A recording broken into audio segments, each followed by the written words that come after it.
"You're so cold." I don't understand how he comes to this conclusion. I have no obligation to help her, and she doesn't even do what she can do for herself. He's scolding the wrong person. I'm a working woman in my 40s, living with my husband. Our daughter, who we were blessed with, is currently in her second year of middle school. I think she's grown up to be quite obedient. There are various problems in our life together, but we maintain a semblance of calm for our daughter's sake, not wanting to change her environment due to our circumstances. But even dealing with my husband alone is a burden, and he takes on additional burdens.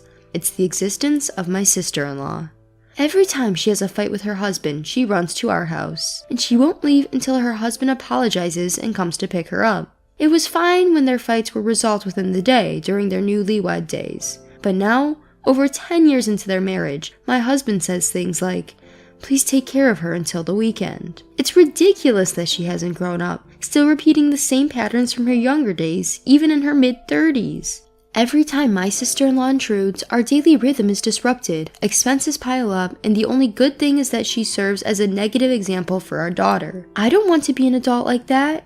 My daughter complains to me like this. Nowadays, my sister-in-law decides to freeload at our house whenever she pleases, but she does nothing here.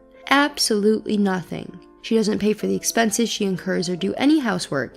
She acts like a complete guest. "What's for my lunch?" She asks as if it's only natural when I'm about to leave for work. I wonder why she thinks it's natural for her meal to be prepared. I try not to shout or speak firmly. You're not a child, so prepare your own food. If you use the ingredients in the refrigerator, pay for them properly. It's a nuisance to always be fed for free. Of course, my audacious sister-in-law, who never thinks of doing anything herself, won't obediently say, "Understood." She rolls her eyes and starts yelling. "What's with the attitude? I'll tell my brother." Just to be clear, she's in her mid-30s. She's married but has no children, yet she's become completely dependent on others. The person she relies on is hopeless too. When my husband receives a complaint from my sister-in-law, he says, "Why don't you just buy her some pastries or something?" So I calmly push back. "Why don't you buy them yourself, with your own allowance?" My husband grimaces and says, "You're so cold." It's just ridiculous. As I mentioned earlier, my sister-in-law doesn't help with housework, so when her stay becomes longer, she puts her dirty underwear in the laundry basket as if it's only natural. Of course, she never asked. She thinks it's only natural for me to do it and for her to have it done. I think it's only natural that I don't do it, so I say harshly, "Wash your own underwear. I'm not your mother and this isn't your house. Besides, you're an adult, or rather, a respectable middle-aged woman, so take care of yourself." My sister-in-law resists this and eventually tattles to my husband. She has no intention of resolving the issue herself. Washing her underwear with the rest isn't a big deal, right? My husband seems to want to impress his sister and say things that miss the point. It's not a matter of time and effort. The problem is that the sister-in-law is in the house, and that she and my husband think it's natural. I become annoyed and say, "Why don't you just have her wash her own underwear in the bathroom? She's not a child." When I say this dismissively, my husband replies, "You're cold-hearted."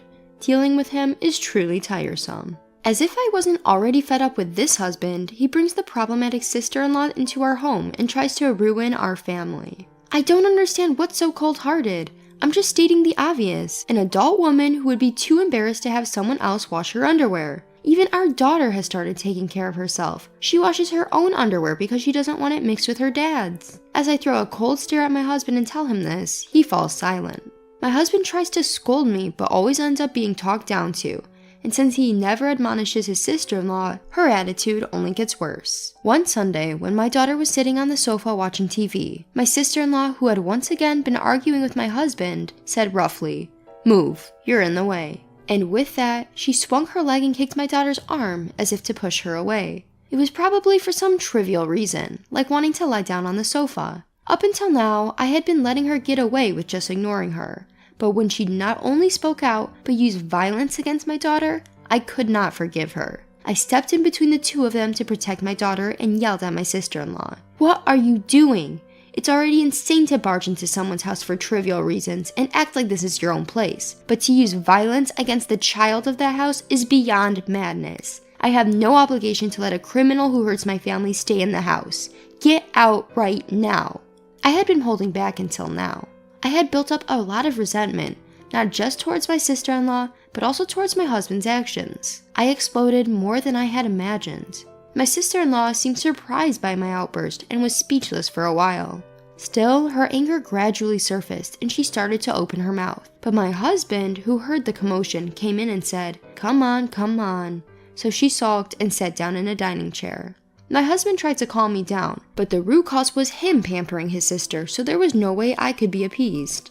I thought it would be best to make it clear in front of the sister-in-law at this point. So I said with determination, "I'm not joking. I'm fed up with having our lives ruined by your sister. It's not good for our daughter's education to have someone like her in the house. Send her back to her house right away and don't let her come here again." But my foolish husband seemed to take the situation lightly and replied nonchalantly, "Don't exaggerate. If you just tell our daughter to be careful, there won't be a problem, right?" I was at my limit and said while glaring at him, "What are you talking about? I've thought this for a while, but aren't you too lenient with your sister? Is she holding some kind of leverage over you?" My husband didn't like my attitude and pushed me away, saying, "What kind of way is that to talk to your husband?" He pushes me away. I hadn't expected my husband to be violent, and he put a lot of force into it, so I couldn't withstand it. Flew back into the decorative shelf, and a heavy clock fell on my shoulder, causing intense pain. My daughter screamed and rushed to me, but my husband didn't seem to care, and said, "If you learn from this, you should reflect," and left the living room.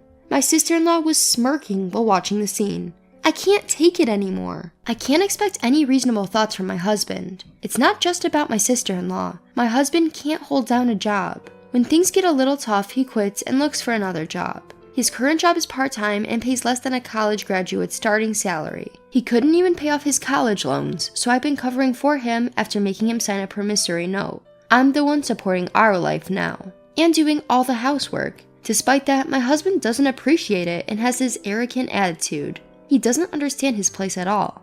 If he can't understand it, I have to make him understand, right? I decided to divorce him and use this injury as leverage by getting a medical certificate from the hospital.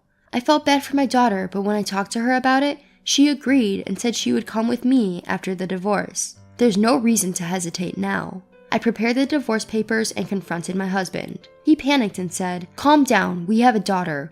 We can at least wait until she's an adult, right? It's not good for her education if her parents get divorced." I yelled back at him, "It's not good for her education that you're yelling your sister's behavior. You don't even care when our daughter gets kicked. You're a failure as a father to anyone who sees it. I bought the apartment we live in, so it's in my name. I let you stay in the house until now, so why don't you go live with your sister?" I kicked him out. I don't know what happened to my husband in the end, but I sent his belongings to my sister-in-law's place since they weren't much. The divorce negotiations were prolonged because my husband resisted the amount of compensation I proposed, but eventually he gave up and agreed to the divorce when I reduced the amount. I let his debt to me go by having him give up his share of the property, but I have no intention of forgiving him or my sister-in-law for everything that's happened. I don't think he can pay it off properly, but I have to make him realize the weight of what he's done. Well, a man can manage well enough if he works hard and doesn't rely on others. I must have spoiled my husband too much up until now. That's probably why he spoiled his sister too much.